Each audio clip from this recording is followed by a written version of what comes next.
Shalom Mishpucha, and welcome to another episode of Get Organized God's Way. Not Eileen's way, not the world's way, His way. There's so much in Scripture that teaches us how order is essential for the kingdom. And my purpose in coming to the kingdom is very simple, is to bring that concept of his shalom, his peace, into every aspect of your life, so that every day when you wake up and before you go to sleep, you feel, you understand, and you receive his anointed peace throughout your day and your sleep. So I praise you and thank you that you are joining me today and in the future. It's my joy to be fulfilling the purpose that he's placed before me. So thank you for being with me. And I have so much to talk about today. I can't wait to get started. So before we do, let's bring it to the Lord in prayer. So Father, I am grateful and thankful that you have placed me here at such a time as this, in this season of Purim, in this season of just liberation for all kinds of aspects in our lives, that we would be filled with joy and purpose, knowing that you have placed us upon the path that you purposed for us since the beginning of time. So we praise you, Father, for this time of spring, this time of renewal, this time of energy that we haven't felt in a very long time.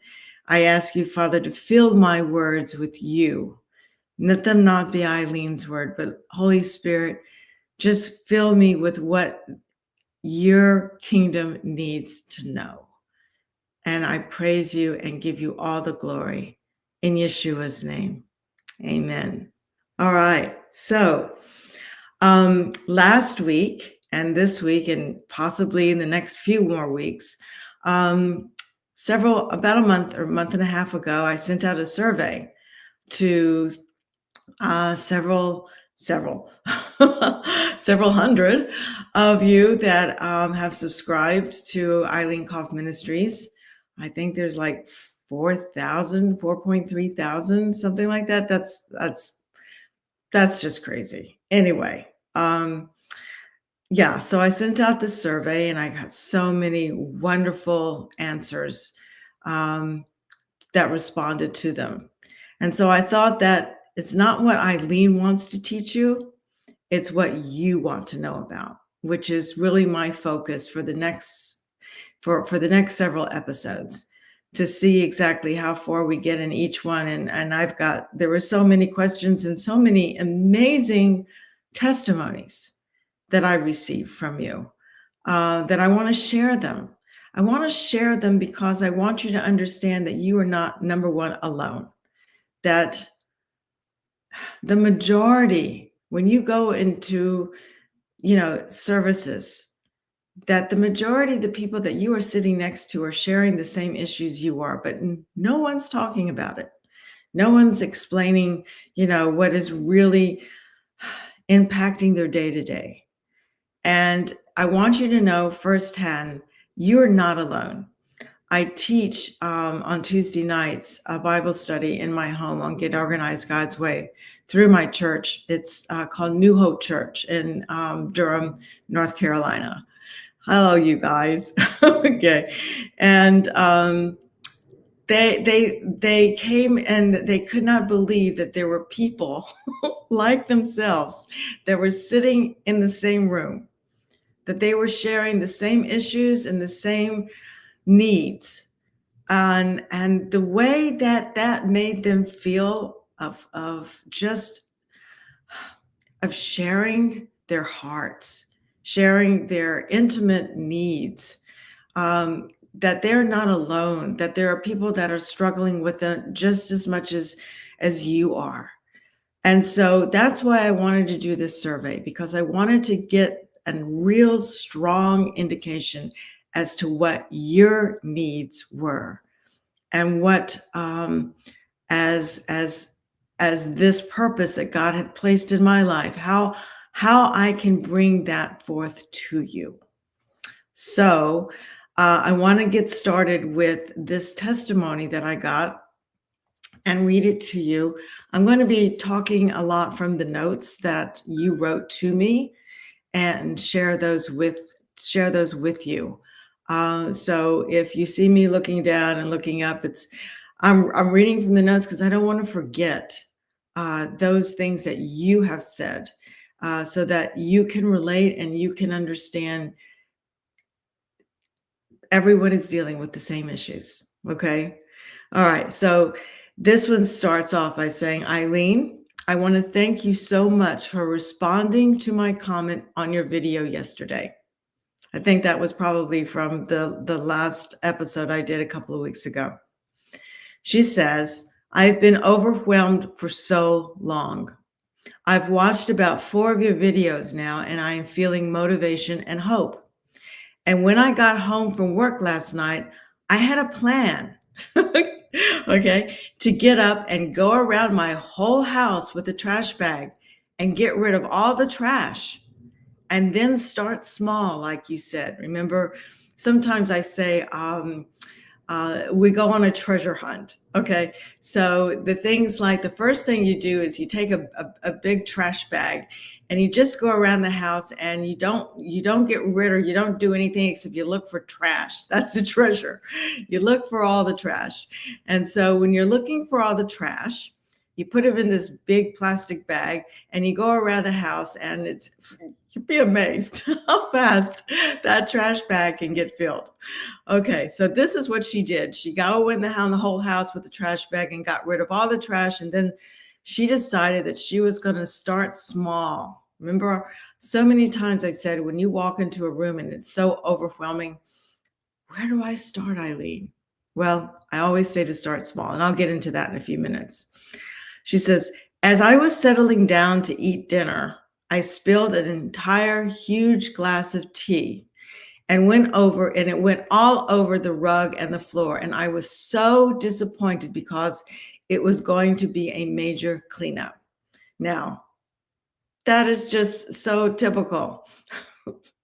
That when we decide that we're going to get something done, something is going to come in its way. Trust me. She is not alone in this. This happens all the time. I can give you thousands of testimonies going, Eileen, I was going to do this, but guess what? I got a phone call that I couldn't do it then. So things like this happen all the time. Okay. So she says, I had to immediately throw a blanket down because I didn't want my 2 little dogs walking through it. And guess what? It was sweet tea. So it was very, very sticky. Anyway, I sat there and I thought, oh no, now I've got to focus on this major cleanup because my floors need mopping so bad, and everything else I had planned will have to wait. Okay. So I went to bed with the blanket still covering the spilled tea, feeling defeated. All right. She didn't like that. That's how we get sometimes. She didn't just say, okay, I'm going to clean it up right now. She got this overwhelming feeling of being defeated. She was going to do something got in the way, and she just checked out. And that happens all the time. Well, it happens all the time from the people I hear from anyway. Okay. So feeling defeated, I got up this morning and I'm beginning to feel much better. And I'm going to focus on cleaning my floors first. I want to thank you because I feel that God has really spoken to me through your videos. I've been given a life jacket to save me from drowning, which is how I've been feeling for such a long time. My circle is small, but I have Jesus. Yes, you do. He is my everything, and I am so thankful he led me to you. She goes on and on about wanting to get the book and stuff like that. But basically, Um, when she woke up in the morning, she began to feel hope because I don't know if she prayed first or whatever she did, but she was able to get to the floor and get it corrected and then move on.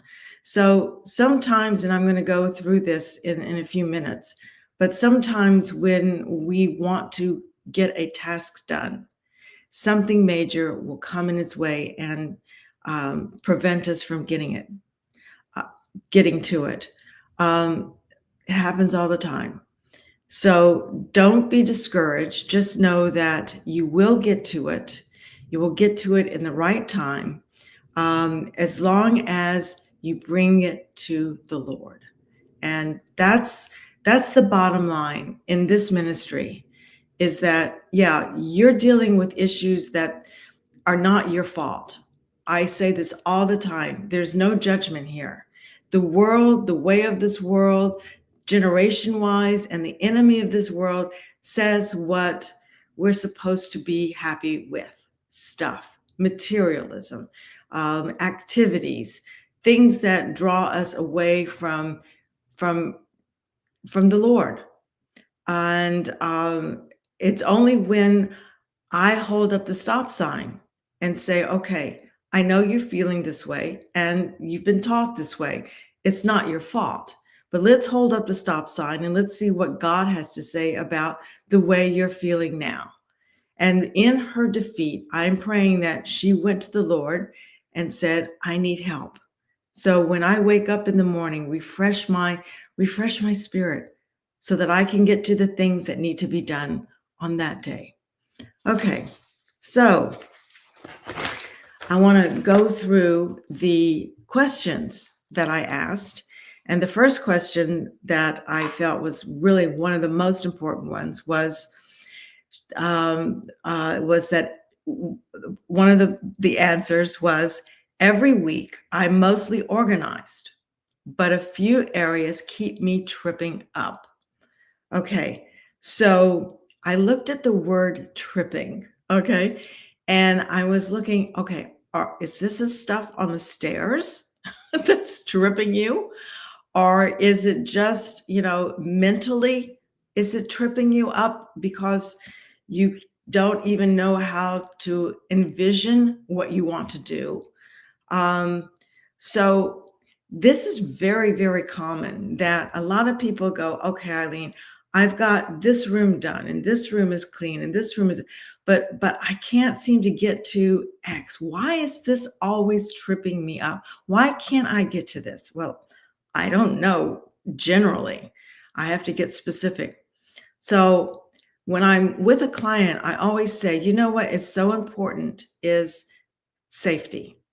And the reason that she wrote in tripping and I went directly to the stairs is that I have been called upon from people in the hospital who said, Eileen, I need help when I return because guess what got me into the hospital? I tripped on the stuff that was on the stairs and I fractured my leg or hurt my arm or whatever it was. And I said, okay, so safety is first. If that area is your stairs, if there are things that are in the way of you falling down anywhere within your home, that is the first area that needs to be organized and cleared. So I'm glad she wrote the word tripping, because that is very, very essential in the world of organization to keep you safe. Okay. So the other one I wanted to tell her is that mostly organized, that concept of I'm mostly organized, but just a few areas keep me tripping up, that, hey, give yourself credit. All right. That is huge. That if most of your areas are bringing shalom and peace into your life, but there's just a few of these areas, I want you to congratulate yourself. I want you to say, you know what? I've got this under control. I can do this. This is not going to take months of my devotion, of my time. But so congratulations. Okay. and you're doing things well. So let's look at these stubborn, tiny spots. Okay, so I say this many times. Let's just pick one area, okay? And, spend 15 minutes a day on that area, and put things away. So what you're doing here is creating habits, and tossing out just a few of the items. You don't have to do everything all at one time in these areas, because I will talk about this later on in the shalom aspect of the SHAL and O and M. And the M is maintaining. If you don't have, I'll say this 100 million times, if you don't have M, which is maintain, you only have shalom. You'll never have the peace that God needs you to have. Okay. But basically, what you need to do in these projects is to create it in a habit. So in other words, if there are only just a few of these areas, and you know that you need to get to them on a daily or 2 or 3 days a week basis, I always say when you create a habit, you're going to do it. For instance, I eat breakfast. And what do I do directly after eating my breakfast? I take my pills. All right. That's my habit. Now, next to the habit of my taking my pills, what do? I take care of my little puppy that you may hear a little bit later on. Okay. And I take him outside and we do a walk. And sometimes I will do some exercising, sometimes not. And so that's a creative habit that I've gotten into in my structure during the day. Now, that's the same thing that this is, that if you want to get to these small areas, create a habit. If you are saying having breakfast and you have 15 minutes between breakfast and your next project or your next whatever it is, put that into your habit of, all right, I'm going to go into room X and I'm going to spend 15 minutes a day doing room X. So that's creating a habit that will stay with you until that is completed. Okay. Remember, this is not a sprint. We don't do this, instantaneously and expect tremendous results. Organizing and bringing shalom into your home is a marathon. It's something we do every day. And we build up muscle after muscle after muscle, mentally, emotionally, and spiritually every day, so that it becomes a habit. And these things now begin into every area of your life, not just in the small ones. Okay. So the next one, number 2, is simple steps so I can keep up with when I get overwhelmed. Okay, so what she's asking is, I need you, Eileen, to give me simple steps so that I can keep up with when I get overwhelmed and I shut down, like how to stay on task. Now, I've already talked a little bit about that just a few minutes ago, but she needs simple steps. Okay, so as I've said before, in the Get Organized God's Way book, I go through these simple steps, and I'm going to explain those in a few seconds. Narrowing your vision into very tiny things. For instance, when you feel, like she said, she gets so overwhelmed and shut down. Okay, so what she needs to do is narrow her focus. Okay, so here's like 3 tiny things that she can narrow her focus on. One is set a timer. That is amazing. You would be surprised. People go, Eileen, you told me to spend 10 minutes in this area. Set a timer. Like 10 minutes is like, people think that it's so quick. No, you would be amazed at the amount of organizing one can accomplish in those 10 minutes. Okay. By only doing the one thing, by only doing, say, the nightstand or the top of the desk or the one corner in the room, you will be It's amazing how much can be accomplished in such a short time. My friend Sarah did this after her baby was born. And when she began doing 10 minutes on her mail and 10 minutes on a drawer, and she actually felt relief. So when she said that when she's saying, I feel overwhelmed and I shut down, how to stay on this task? She says, I actually began feeling relief when I only spent this short amount of time on the mail and on the drawer, even though I had a newborn baby. She said it made all the difference. She says she actually felt relief. So I want you to celebrate the tiniest and tiniest of progress. Those minutes accumulate every day. Remember, I said 10 minutes? At the end of the week, how many minutes is that? That's an hour and 10 minutes. That's a long time. All right. So before you begin, especially if you're feeling overwhelmed, the first thing I want you to do is pray, because what you think you want to do, many times it isn't what the Lord wants you to look at. Okay. I've heard this so many times. It's like, Eileen, I wanted to do my bathroom and I went into prayer and the Lord said, no, I don't think so. Yes, she said, I got an entirely different vision in my brain as to where I should start. So the concept is that pray first. And when you pray, when God's Spirit comes in, that fear, that the anger, all of those negativities that you're feeling as you're looking at the stuff, because that's what it does. It brings in such distraught in our body.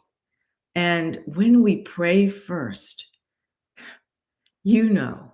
his calmness, his peace begins to take over.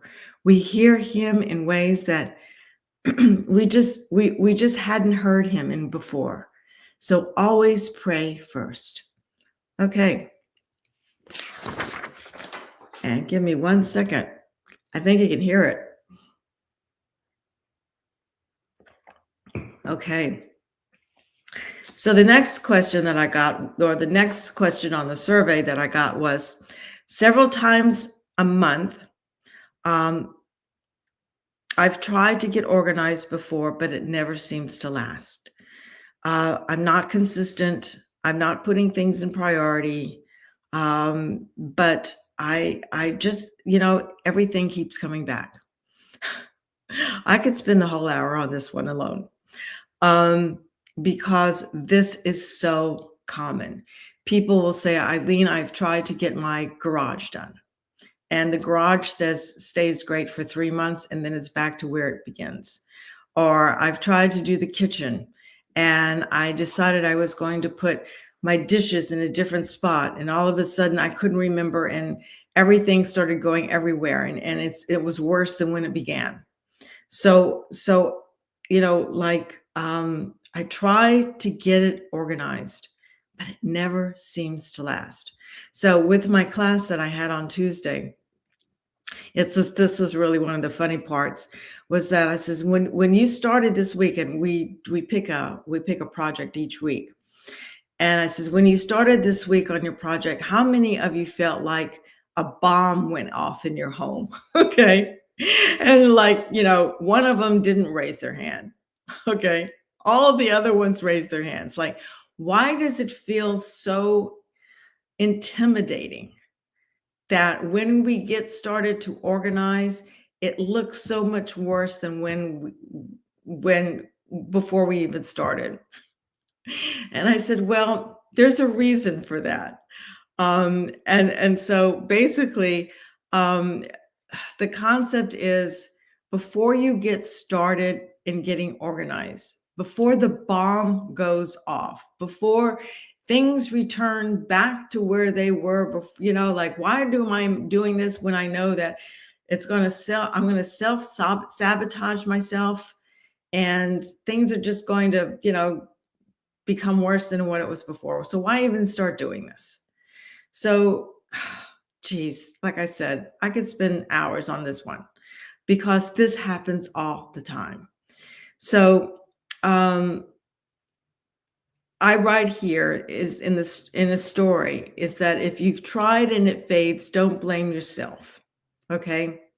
There's so many ways you can go about doing this, but one of them is build a rhythm instead of a one-time sprint. Okay? And this is what I keep saying all the time. Organizing and putting shalom into your home is a daily process every day for the rest of our time here on earth. It is not something that we are going to do just just once in a while.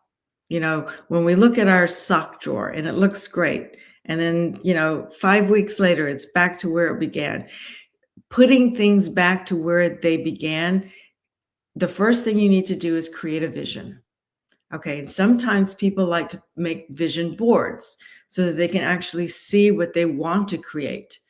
Other times, just seeing a vision for what you want it to look like, and then you draw it out. But having something visual um, before you get started is really important because that is your vision. That's that gives you a clue as to what do you really want it to look like instead of just doing it and however it ends up is how it ends up. No, you need to have a plan in place before you actually begin. So I always say to build a rhythm instead of a one-time sprint. In other words, pick 1 hour each month, say same day on a month basis, okay, to reset. In other words, I worked with a family who made their first Saturdays their reset hour. Okay. So this was a family and they're actually working on now 2 playrooms. One is what they're going to call, I forget, it's like a gym room where they're going to have a lot of their equipment for the gym for the kids to, the bicycle, the stationary bicycle, the treadmill, all kinds of things for movement, in this particular playroom. The next playroom, they're going to have the books and the cars and the puzzles and the coloring books and all of those things. So in order to get this accomplished, they have to have a vision first of how are they going. Right now, the rooms were not separated. They were having things done in the same room. So what do they want to do in terms of their vision? What equipment do they need in this room and what equipment do they need in the next playroom? So by creating that vision that this is going to be the movement room, the gym room, the other one is going to be more of a toy room, play room, art room, those kinds of things for the children, made a huge difference. So that when they, met on that Saturday for the hour, they were all invested. In other words, it just wasn't the wife that said, we're going to do this. We're going to sit down as a family and we're all going to have a piece of the puzzle to say so. Because when everybody gets to articulate how they feel about things, it's actually going to stay that way. So the husband said, I want this to be here. The kid said, okay, so if this is going to be here, where's the best place for us to put it? And she says, well, where would you like it? Do you want it, say, in the kitchen area so that when I'm cooking, you can pull this out and you can read me this? Or do you want it in the playroom? Or do you want it? So she gave the kids a sense of where do you want this to occur? And, that takes a while. That takes like a concise period of time. She's doing this once a month or once every 2 weeks. She's sitting the family down, making a plan. And then on those other days, on those other times, they're actually doing it. So plan it first, get a vision first, get your family involved if that's, your issues, and then do the projects together. so that you're not feeling alone in this. Okay. So I write here, routines turn resistance into habits because you stop debating whether to do it. Okay. I love this from Ecclesiastes 3:1. God uses seasons and rhythms. Okay, so there are seasons in our lives that say, "Yours," like my son. My son, I just became a grandmother a year and a half ago. Okay, boy, did it take a long time. Okay, most people become grandparents 20 years earlier than I did. Um, so seasons definitely changed in his life. And you know, hi- his routine of a life is so totally different than it was even, 2 years ago. He can't even imagine. But he has mama. He has Grammy. So I helped to go over there and say, okay, we need to do A, B's. He goes, thank you, Mom. Thanks for helping me to, develop a rhythm and a plan to be able to carry forth with this, with my wife and teach, my grandson, even though he is not speaking, he knows where things are. He knows words. He knows how to put things away, even though he's a year and a half. Where'd he get that from? Okay. But and I'm really impressed with that. But the concept is that seasons change in our lives, and when they change, our needs change. And so, by looking at things in that perspective, that what you're doing today may not last a year or two or three. You'll need to come back and reassess this. Okay, but I've given you enough knowledge on this at the time. Okay. So the next one is every week I feel stuck and I'm not sure why.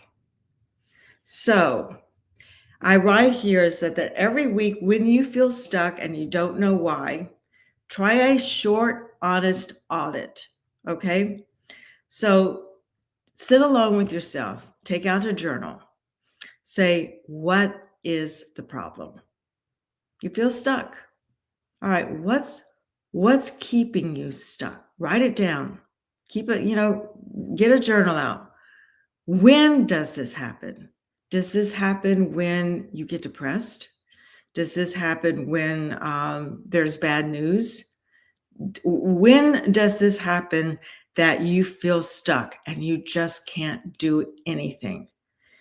Who's involved? Who would be involved in helping you get over feeling so stuck? And how do you feel when you're feeling stuck? Sometimes I get very anxious, and I'm not sure why. But when I sit down with the Lord and I say, okay, Lord, why am I feeling this way today?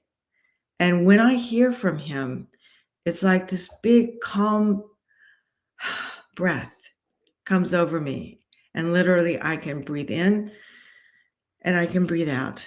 And I go, okay, this is why I'm feeling stuck. It's not just you, it happens to me too. Okay, because we're human. And everybody has those days when they feel like they wanted to do X and they just can't get to it. So, the best thing I have ever seen happen for me and for many of my clients is sit down and write it down. Get into a prayerful area in your home, a peaceful area, or maybe go outside on the steps. Having the sun shine on your face sometimes is so powerful. That sunshine and the wind really is so calming on the body. So get out your journal and write it down as to why are you feeling what you're feeling? And seeing the answers often points to the smallest next step. It's like what I call finding dusk, not dust.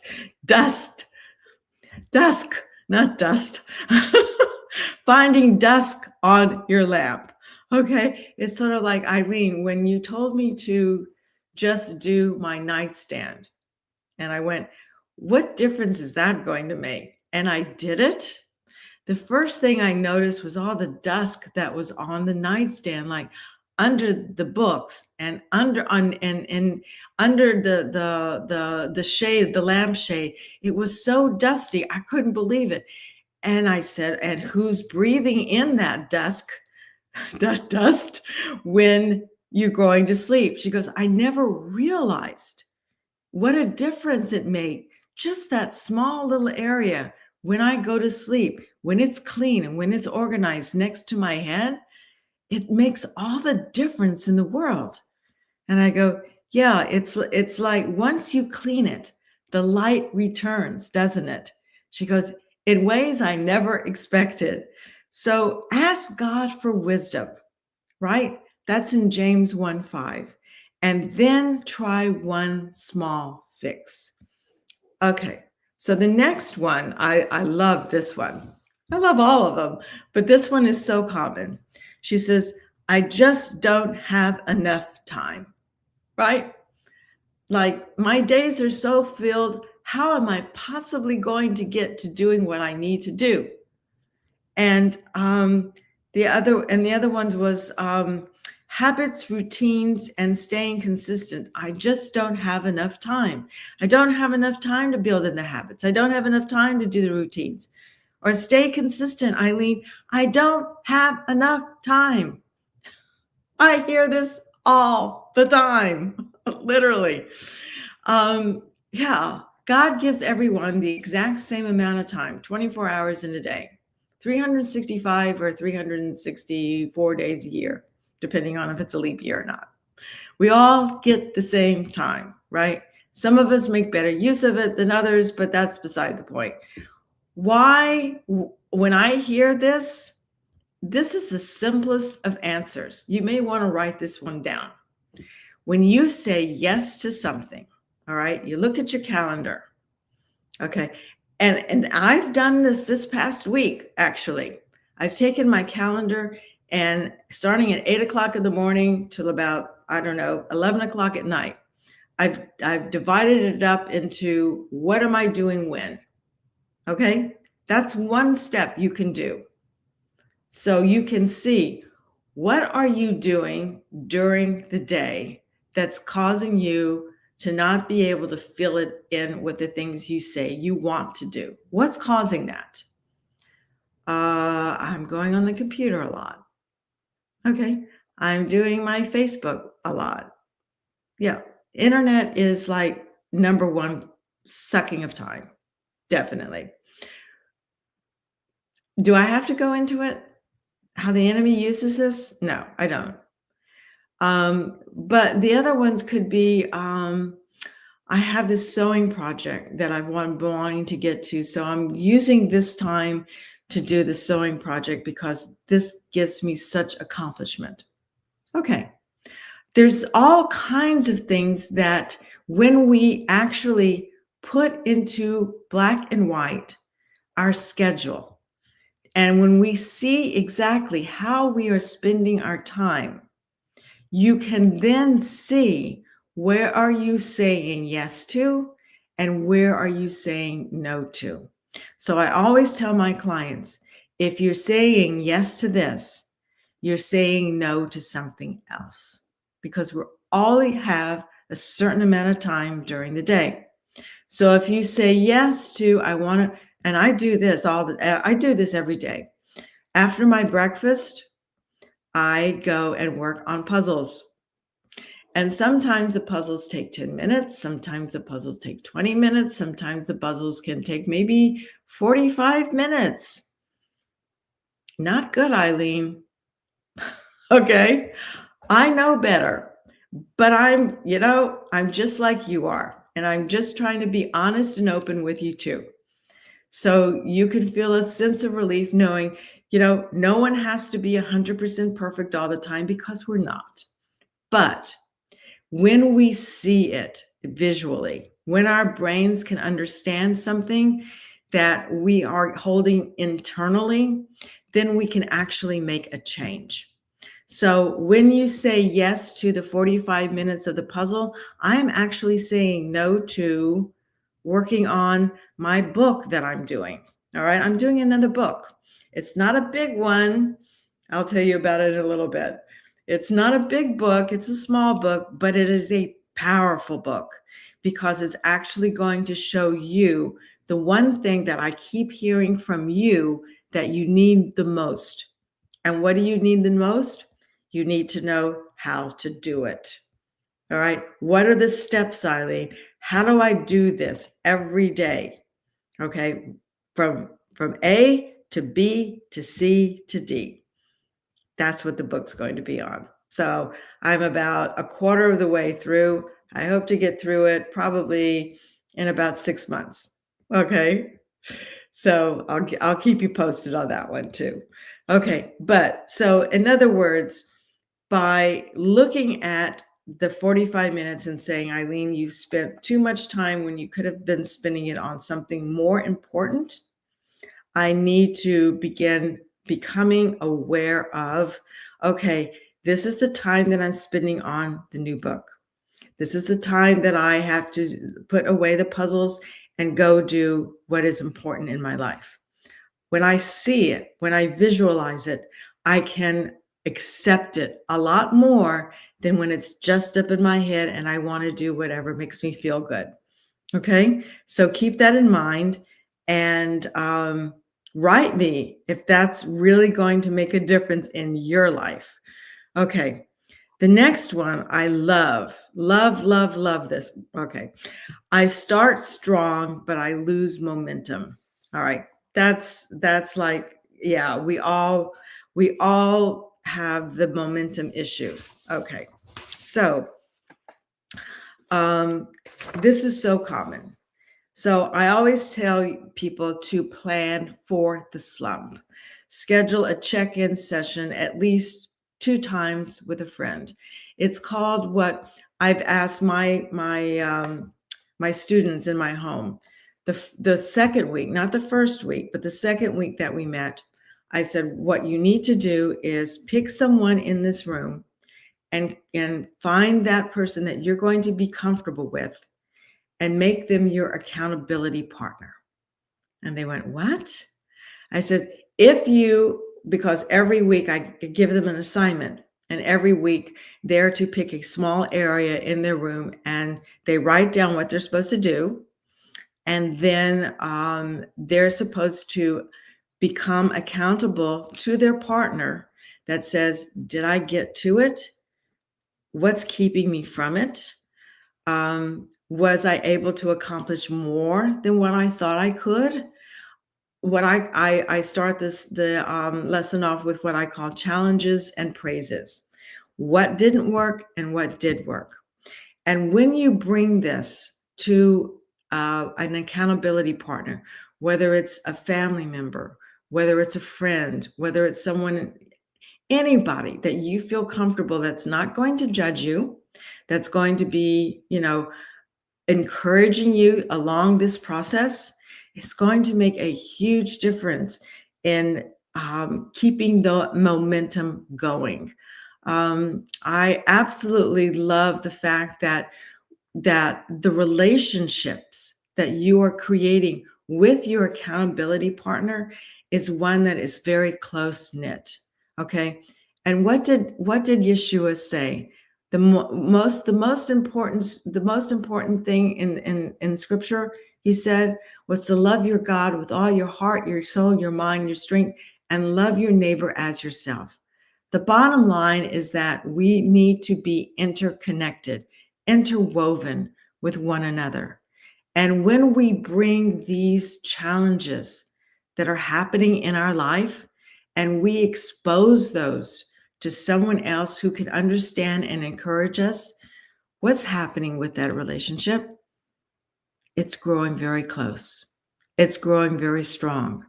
And when I see this happening with complete strangers who didn't even know each other 4 or 5 weeks ago, and when they are getting together and I'm seeing the connection that is happening within this group, I know what to expect because I've done this before, but I am always blown away by how God works.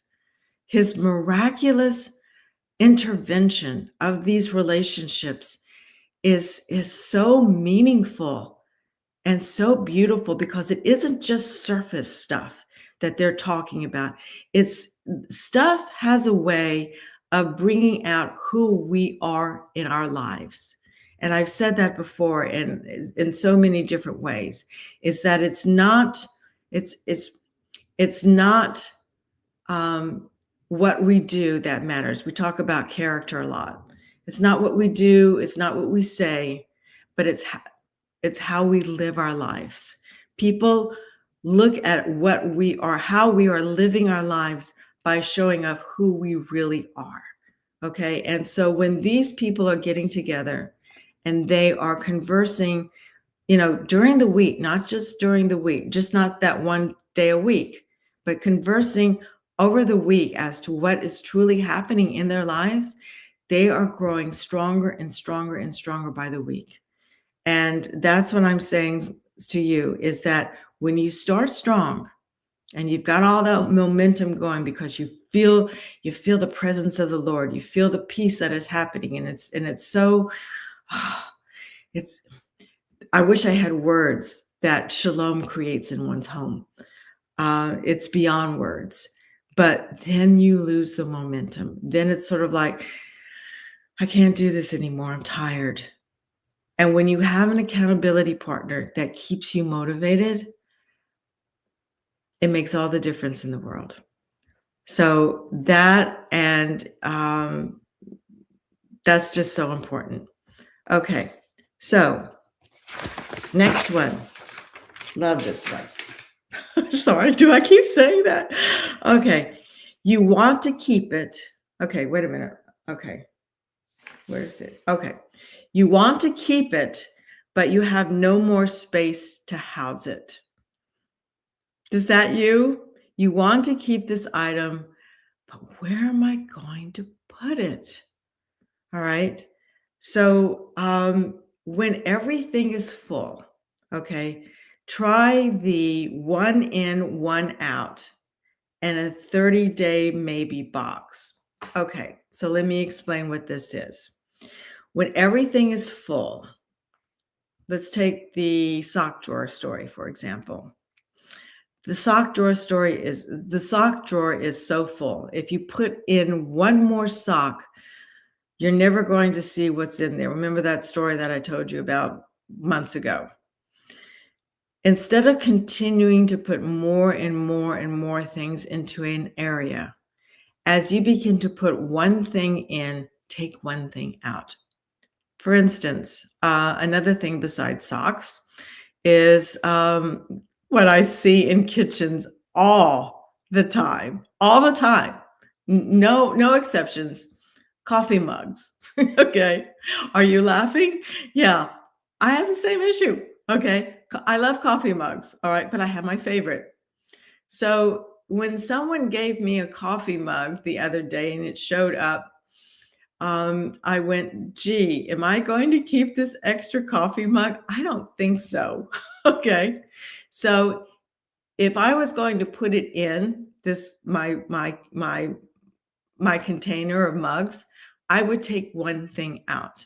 Or possibly, if it's more than that, I would take two things out. So in other words, if you're putting one thing in, take one or two things away. That will so help you find space for what you need when you need it. When things are so crammed up and you can't see what you have, you go out and you spend more money because you don't think you have it. And so it's a waste of your finances as well. So the concept is streamlining what you have is so important. Okay, the next tip is the 30-day box. All right, so the concept is, if you have all of these mugs, for instance, and you have, say you have 10 or 15 mugs that are just totally overwhelming, 2 or 3 shelves. What do you need all of them for? I don't know. Do you know? So instead of getting rid of them, put them in what I call the 30-day box. Get a box, Put it somewhere in your kitchen or someplace close by that's kind of out of the way. Put, 15 or 20 of these bugs in the box. Put them in the box for, say, 60 days, 30 days. You decide what the time limit is. I always say it's the 30-day thing. And if you have ever gone into that box within that 30-day period of time, then you know that you actually needed it and you can take it out and use it. However, if you did not need that box or need that mug or need any of those within that 30-day period of time, what is that going to tell you? That's going to tell you that I don't need this. I can create the space for something that is more important than what I am presently using. And do this small. Do this, not the whole kitchen. Do this on one or two of the shelves and take the things out that you think that you are not going to need for that 30-day period of time and just use it as a game and see if you need it or someone else in your family needs it, and then put it back where it was. But it's a great way to see what you can actually need and how you can actually get to the space that you need. Okay, so I write here, be honest about what you actually use. Keeping it for someday often becomes weight. Remember, someday I'm going to need this. Well, that someday, it never happens because today is the only day we have. We do not have someday. Okay, so I also say, if you're running out of space, try vertical storage. There's so many products out there in the Container Store or online that you can look at that has vertical storage that you may never have thought of, behind the doors or shelving that you have blank wall, and you could actually build shelves there. You could actually use these for all kinds of things that can go on the wall. You can also do repurposing your furniture. There's so many pieces of furniture out there that actually serve two purposes. The first one comes to mind are those coffee tables that have a cabinet inside the coffee table for all kinds of things that don't have to stay on top of the coffee table, that can actually give you space, visual space, so that you can put it in some place where you know it's going to be. All these things create what I call breathing room. So practicing contentment is a spiritual thing too. In Acts 13:5, it says, and giving often frees the heart. Okay. So when you're looking at your 30-day box and you're saying, I don't need this, Eileen, someone else can use this. Looking at your closet, I don't need these socks, Eileen, someone else can use it. I'm looking at, say, I don't know, what's in your office drawer, all your pens, all your papers, all those kinds of things that are causing all this space but you never use. Put them in the 30-day box. See if you actually use them. And if you don't use them, create what that in Acts 20:35 is. Giving. Giving is blessing. God is looking to see, will you bless someone else with what I have blessed you with? And when you do that, when you keep that as a part of your lifestyle of blessing instead of holding on to, you'll be, I could go through all of the testimonies that I receive on this one topic of how they didn't even realize the blessings that were in store for them when they started blessing others. So that is one of my highlighted points in the whole Get Organized God's Way, is how to bless others with the blessings God has given us. The other one is how to honor and how to respect those things that He has given to us. A lot of the times people will write me, and this is another one that is, I'm kind of going ahead of myself. I'm just going to keep this one really short. is I have all these pictures and all of these things that people have given to me, and I love them, but why are they stuck in a drawer? I said, because you're not honoring or respecting what they have given you or what you love. So by bringing them out, by putting them into a picture frame, or by honoring by actually using them, even if it's a special occasion, by using them in a way that it was meant to be used, is such an honor and respect for the item that you are holding on to that you've never done anything with. So I will go into that in a lot more detail on our next episode, because what I feel is the most important thing is to articulate to you what you want to know, not just what I think you should know. So the best thing I think you can do right now is go get Organized God's Way book. Go through it, highlight it, look at it and see if it makes a difference in how you're approaching your organizing endeavors and how you want to do this. So until next time, Mishpacha, I praise you and I bless God for bringing order and his shalom into your life.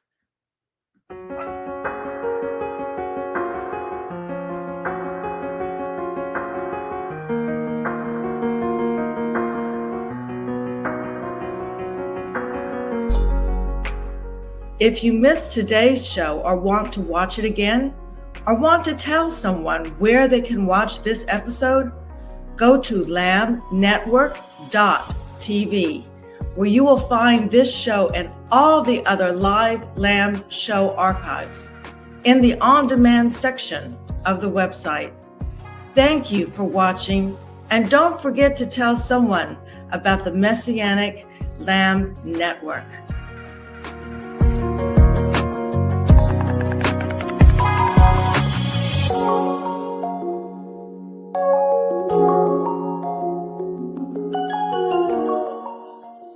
We are richly blessed to bring you what we believe is the fullest, most diverse, yet up-to-date progressive teachings, discussions, and prayer programming you can find anywhere on this planet.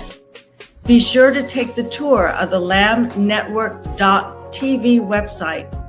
I'm Eileen Koff, thanking you for joining us on the Messianic Lamb Video Network.